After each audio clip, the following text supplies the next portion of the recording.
तो नबी अलैहिस्सलाम ने उस बच्चे का हाथ पकड़ा, ये नहीं कहा आजकल तो पीरों और मौलवियों को मिलना मुश्किल है, अगर किसी बड़े आदमी के पास चले जाओगे कोई बात नहीं, वक्त नहीं है, फला मेरे पिए को बता देना। वो नबी हैं कायनात के, अल्लाह के बाद नायब हैं। ये नहीं कहा कि अबू बकर इस बच्चे का ध्यान रखो, उमर फारूक रज़ियल्लाहु अन्हु को नहीं कहा कि इस बच्चे की तरफ मुतवज्जे हो जाओ, उस्मान ज़िन्नुरैन रज़ियल्लाहु अन्हु की ड्यूटी नहीं लगाई। फौरन उस बच्चे का हाथ पकड़ा, वापस चल पड़े। नबी अलैहिस्सलाम के सहाबा भी साथ में। घर पहुंचे, अपने अहले खाना को कहा कि ये बच्चा छोटा सा है, देखो रो रहा है, फौरन इसको तैयार करो। फरमाया हसन हुसैन की वालिदा फातिमा के घर पैगाम भेजो कि हसन हुसैन के कोई जोड़े पड़े हों, कपड़े अच्छे पड़े हों, वो ले आओ, जल्दी से इसको नए कपड़े पहनाए जाएं। कपड़े मंगाए गए, उस बच्चे को नए कपड़े पहनाए गए, कुछ खिलाया गया। अब नबी अलैहिस्सलातु वस्सलाम उससे पूछते हैं, ये आपकी तालीम के लिए बताया नबी अलैहिस्सलाम ने, ये जो कुछ नबी अलैहिस्सलाम ने किया ये इंसानों को समझाने के लिए कि देखो समाज चलता कैसे है, कानून से नहीं, कदर होनी चाहिए रिश्तों की, जिम्मेदारियों की, औहदों की कदर होनी चाहिए कि इस औहदे का क्या मेयार है। नबी अलैहिस्सलातु वस्सलाम उस बच्चे को तैयार करने के बाद, कुछ खिलाने के बाद पूछते हैं कि मेरे बच्चे ये बता तो सही कि तुम जब ईदगाह जाते थे नमाज पढ़ने, पिछले साल जब गए थे, तो तुम्हारे अब्बा तुम्हारा हाथ पकड़ के ले गए, उंगली पकड़ के ले गए, गोद में ले गए, किस तरह ले गए? तो उस बच्चे ने कहा, या रसूलुल्लाह सल्लल्लाहु अलैहि वसल्लम, मेरे अब्बू तो मुझे अपने कंधों पे बिठा के ले जाते थे, प्यारे पैगंबर अलैहिस्सलातु वस्सलाम बैठे, फरमाया अब तुम मेरे कंधे के ऊपर बैठ जाओ, और फिर उठ के खड़े हुए। अब देखा लोगों ने नबी अलैहिस्सलाम एक बच्चे को कंधे पे बिठाए हुए जा रहे हैं। उम्मत को ये सबक देना था कि यतीम को सिर्फ कपड़े दे देना कमाल की बात नहीं है, यतीम को सिर्फ खाना खिला देना सिर्फ कमाल की बात नहीं है। जब तक उसको इज्जत नहीं दी जाएगी उस वक्त तक उसके साथ सिला रहमी का मेयार मुकम्मल नहीं हो सकता है। आप क्या समझते हैं कि सिर्फ चंद लोगों को खाना खिला देंगे तो आप उस मेयार तक पहुंच गए? किसी को ज़कात दे के उस पर एहसान कर रहे हैं आप, किसी को सदका देके उस पर एहसान कर रहे हैं। सहाबा किराम रज़ियल्लाहु तआला अजमईन में सबका यह वतीरा रहा कि जब कभी भी उन्होंने जब किसी देने वाले को कुछ दिया है, मुतअद्दिद मुहद्दिसीन ने इस बात को दोहराया है कि जब वो किसी को देते थे तो उनकी आंखें इस तरह झुकी होती थी कि सामने वालों की नजरों में कभी नजरें मिली ही नहीं, ताकि जिसके हाथ में कुछ पकड़ा रहे हैं उसको एहसास शर्मिंदगी ना हो। इस्लाम ने कदरों कीमतों की बात की। रमजान उन कदर कीमतों का एक मेयार है। रमजानुल मुबारक ने हमें सिखाया कि आने वाला साल कैसे गुजारोगे तुम।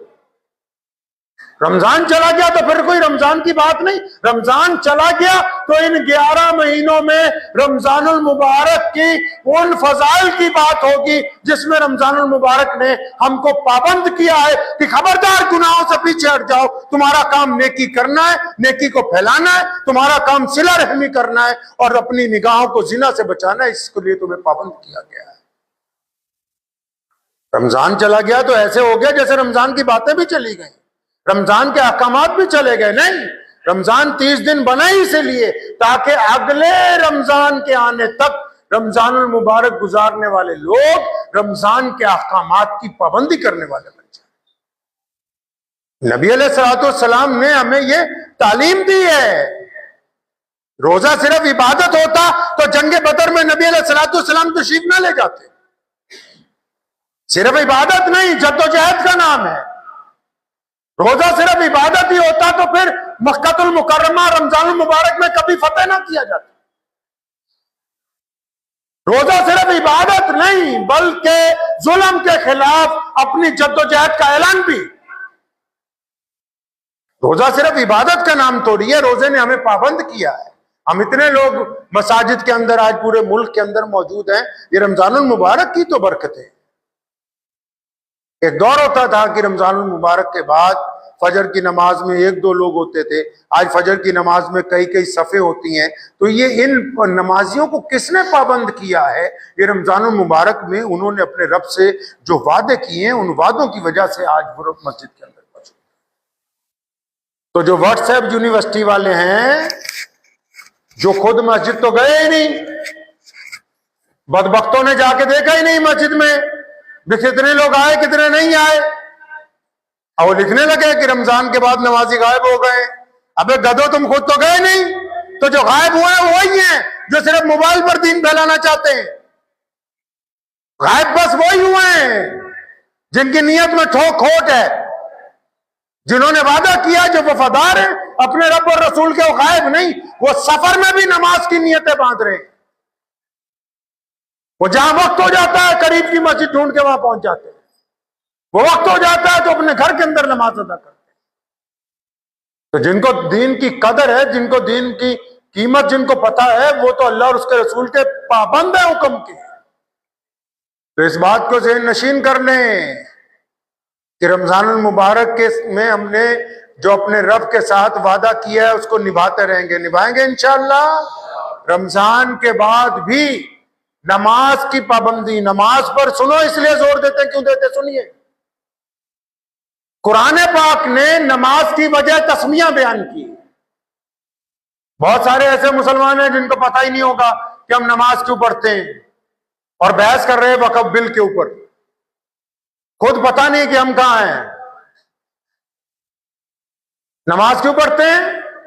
यदि अल्लाह को राजी करने के लिए नहीं। कुरान पाक ने मुतअद्दिद जगह कहा कि नमाज आपको इसलिए पढ़ा रहे हैं ताकि आप गंदी बातें करनी छोड़ दे, आप अच्छी बातें करें। नमाज इसलिए पढ़ा रहे हैं ताकि आप यतीम के मुंह में लुकमा डालें। नमाज इसलिए पढ़ा रहे हैं ताकि पड़ोसी से आपके ताल्लुकात अच्छे रहें। नमाज ही तो है जो आपको बुराइयों से हटा के अच्छाई की तरफ ले जाएगी। इसलिए नमाज के ऊपर ज्यादा जोर लगाते हैं, क्योंकि ये वो जरिया है जो आपको एक बेहतरीन इंसान बनाएगा। मेरे वालिद शेर इस्लाम मौलाना हबीबुर रहमान लुधियानवी रहमतुल्लाह अलैह, उनसे हम लोग पूछा करते थे कि हजरत अगर नमाज पढ़ने के बावजूद गुनाह ना छूटे तो क्या करें? तो हजरत फरमाया करते थे कि और अच्छी तरह नमाज पढ़ो, इतनी अच्छी तरह नमाज पढ़ो कि जब तुम्हारी नमाज तुम्हारे गुनाहों के रास्ते में रुकावट पैदा कर दे तो समझ लो कि अब ये नमाज कबूल होने लग पड़ी।